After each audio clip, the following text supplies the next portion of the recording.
Hi friends, നമ്മൾ കഴിഞ്ഞ 2 ആഴ്ചയായിട്ട് ഒരു ഓണം മൂഡിലായിരുന്നു അല്ലേ?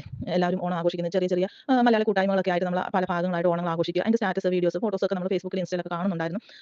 അങ്ങനെ ഇരിക്കുമ്പോൾ എൻ്റെ മനസ്സിലേക്ക് ഒരു ചിന്ത വന്നു. എന്നുവെച്ചാൽ നമ്മൾ സ്കൂളിൽ പഠിക്കാറുണ്ട് കേരളീയരുടെ ദേശീയോത്സവമാണ് ഓണം എന്ന്. പക്ഷേ എന്നെ ചിന്തിപ്പിച്ച കാര്യം എന്തെന്ന് വെച്ചാൽ ഇതിപ്പോൾ പ്രവാസികളുടെ ദേശീയോത്സവമായിട്ട് മാറിയ പോലെ തോന്നുന്നു. കാരണം കേരളത്തിൽ നിന്ന് ആരും ഒരു ഓണം അതിൻ്റേതായ തനിമയിൽ ആഘോഷിച്ചതുപോലെയുള്ള ഫോട്ടോസ്, വീഡിയോസൊക്കെ വളരെ ചുരുക്കമേ കണ്ടുള്ളൂ. അതേസമയം മറ്റ് രാജ്യങ്ങളിൽ കേരളത്തിന് പുറത്തും പ്രത്യേകിച്ച് ഇന്ത്യയിൽ വിട്ടിട്ട് യൂറോപ്പ് കൺട്രീസിലും ഗൾഫിലും ഒക്കെ ജീവിക്കുന്നവർ കുറച്ചും കൂടെ ഇത് ആഘോഷിച്ചതുപോലെ ഫീൽ ചെയ്തു. അപ്പോൾ ഞാനിങ്ങനെ ഓർക്കുമായിരുന്നു ഈ 90, 95 കാലഘട്ടങ്ങളിൽ ഞങ്ങളുടെയൊക്കെ കുട്ടിക്കാലത്ത് ഓണം എന്നൊക്കെ പറയുന്നത് എന്തൊരു വൈബായിരുന്നു.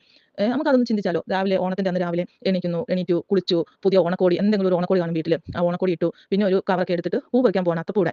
അത് തലേദിവസമേ വിചാരിക്കും ഏത് വീട്ടിൽ നിന്ന് ഏത് പൂ പറിക്കണം എന്നൊക്കെ ആലോചിച്ചായിരിക്കും കിടക്കുന്നത്. രാവിലെ എണീറ്റ് ഒറ്റയ്ക്കൊന്നുമല്ല അടുത്തടുത്ത വീടുകളിലുള്ള ഒരു കൂട്ടമായിട്ടാണ് നമ്മൾ പൂ പറിക്കാൻ പോയിക്കൊണ്ടിരുന്നത്. അങ്ങനെ പോയി പൂക്കളൊക്കെ പറിച്ച് അതിൻ്റെ ഇടയ്ക്ക് ഉണ്ടാക്കുന്ന ചെറിയ ചെറിയ വഴക്കുകൾ, തല്ലുകൾ അതൊക്കെ എന്ത് രസമായിരുന്നല്ലേ. നമ്മൾ പൂവൊക്കെ പറിച്ചുകൊണ്ട് വന്ന് നമുക്ക് വലിയ ഡിസൈൻ ചെയ്യാനൊന്നും അറിയില്ല. എങ്കിലും അറിയാവുന്ന രീതിയിൽ ഒരു പൂക്കളമൊക്കെ ഇട്ട് കഴിഞ്ഞിട്ട് ആ പൂക്കളമൊക്കെ കാണുമ്പോൾ ആ ഒരു സന്തോഷം എന്തൊരു ഇതായിരുന്നു. ഇപ്പോൾ റെഡിമെയ്ഡ് ആയിട്ടുള്ള പൂക്കളം വരെ ഇറങ്ങി വിരിച്ചിടുക, മടക്കി വെക്കുക, ആ ഒരു സ്റ്റൈലിലേക്കായി. പക്ഷേ ആ ഒറിജിനൽ ആയിട്ട് നമ്മൾ ചെയ്ത് നമുക്ക് ആ കുട്ടിക്കാലത്ത് ഉണ്ടായ ഒരു സന്തോഷം അല്ലേ. ആ പൂക്കളമൊക്കെ ഇട്ട് കഴിയുമ്പോഴത്തേക്കും ചോറുണ്ണാറാവും.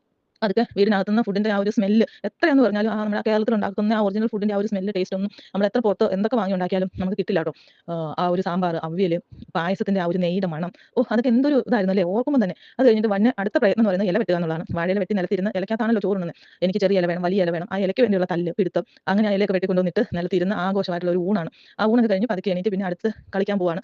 ഈ കളിക്കാൻ പോകാനുള്ള ആ പെർമിഷൻ ചോദിച്ചുള്ള ആ നിപ്പും കളിക്കാൻ പോകട്ടെ എന്നുള്ള ആ ഒരു ചോദ്യം. അപ്പോൾ അമ്മമാർ പറയും നേരത്തെ വരണം, നമ്മൾ പറയും ഓക്കെ ഒക്കെ പറഞ്ഞ് കളിക്കാൻ ഇറങ്ങി. എന്തൊക്കെ കളികളായിരുന്നു അന്ന്. വടംവലിയുണ്ട്, അതിപ്പോൾ കൈകൊട്ടിക്കളി, പുലികളി, ഊഞ്ഞാലാട്ടം എന്ന് വേണ്ട കളികളെല്ലാം കളിച്ച് വൈകുന്നേരം അന്ന് ഓണ ദിവസം ഏറ്റവും കൂടുതൽ നമുക്ക് സ്വാതന്ത്ര്യം കിട്ടുന്ന ഒരു ദിവസം. അതുകൊണ്ട് കളിക്കാനും പോകാനും അയൽ വീട്ടിൽ പോകാനും എൻജോയ് ചെയ്യാനും അല്ലേ. വൈകിട്ട് തിരിച്ച് വന്ന് ആ കളിയൊക്കെ കഴിഞ്ഞ് വന്ന് ഒരു കുളിയൊക്കെ കഴിഞ്ഞ് വീണ്ടും ഒന്നും കൂടെ പായസമൊക്കെ കുടിച്ച് പിന്നെ വൈകിട്ട് വീണ്ടും ഫുഡൊക്കെ കഴിച്ച് നമ്മൾ ആ സന്തോഷമായിട്ട് ആ ഓണത്തിന്റെ ആ ദിവസം ഉള്ള അന്നത്തെ ആ ഒരു സന്തോഷം, ആ ഒരു വൈബ് എന്ത് രസമായിരുന്നു, എന്ത് നല്ല ഓർമ്മകളായിരുന്നു. പക്ഷേ ഇന്നത്തെ തലമുറയ്ക്ക് ഇതൊന്നും കിട്ടുന്നതായിട്ട് എനിക്ക് തോന്നിയിട്ടില്ല.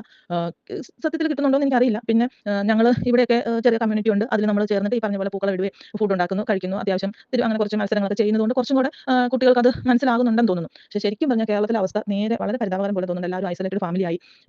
ഫുഡ് പോലും റെഡിമെയ്ഡ് വാങ്ങി, അത്തപ്പൂ പോലും റെഡിമെയ്ഡ് ആക്കി ഉപയോഗിച്ച് ഒരു സെൽഫ് ഐസൊലേറ്റഡ് സ്റ്റൈലിലേക്ക് പോകുന്ന അപ്പോൾ ഈ കുഞ്ഞുങ്ങളുടെ മാനസികാവസ്ഥ നമ്മളൊന്ന് ചിന്തിച്ച് നോക്കിക്കേ. അപ്പോൾ ശരിക്കും നമ്മുടെ കുഞ്ഞുങ്ങളെ നമുക്ക് പറ്റുന്നത് പോലെ ഈ കാര്യങ്ങളൊക്കെ പറഞ്ഞ് മനസ്സിലാക്കി അത്രയും പഴയതുപോലെ ആ 90, 95 പോലെ അത്രയ്ക്കും ഇതായില്ലെങ്കിൽ പോലും തൊട്ടടുത്തുള്ളവരൊക്കെ ആയിട്ടൊന്ന് അന്നേ ദിവസമെങ്കിലും ഒന്ന് മിണ്ടി ഒന്ന് ഇന്റിമസി ആയി കുഞ്ഞുങ്ങളൊന്ന് കളിച്ച് അവരെ ആ ഒരു തലമുറയിലേക്ക് വീണ്ടും ആ ഒരു സ്നേഹത്തിന്റെയും സൗഹൃദത്തിന്റെയും ആ കൂട്ടായ്മയുടെയൊക്കെ ഒരു ലെവലിലേക്ക് നമ്മൾ എവിടെയാണെങ്കിലും ആ ഒരു രീതിയിലേക്ക് ഈ കമ്പ്യൂട്ടർ യുഗത്തിൽ തന്നെ കുഞ്ഞുങ്ങളെ തറച്ചിടാതെ കൊണ്ടുവരാൻ നമുക്കൊന്ന് ശ്രമിച്ചുകൂടെ?